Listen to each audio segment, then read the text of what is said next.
আসসালামু আলাইকুম। এটা হলো রসুনের ভ্যান গাড়ি। দেখেন, ভ্যান গাড়ি দিয়ে রসুন হেঁটে হেঁটে বিক্রি করছে। এটা হলো পেঁয়াজের ভ্যান গাড়ি। পেঁয়াজ ভ্যান গাড়ি দিয়ে হেঁটে হেঁটে বিক্রি করছে। আসলে দেশের যে পরিস্থিতি বর্তমানে, মানুষ ঘর নিয়ে ব্যবসা করতে চায় না, কারণ ঘর নিয়ে ব্যবসা করতে গেলে সাধারণ মানুষ ব্যবসা করতে পারবে না।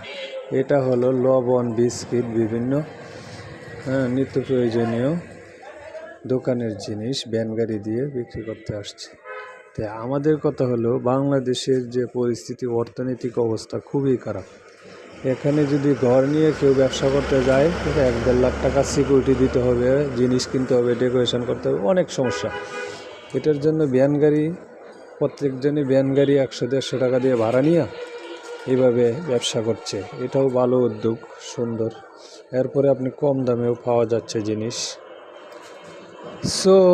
সবাই সাবস্ক্রাইবার করে দিবেন, উদ্যোক্তা বাড়ুন, ব্যবসায়ী হন। সবাই ভালো থাকবেন। খোদা হাফেজ।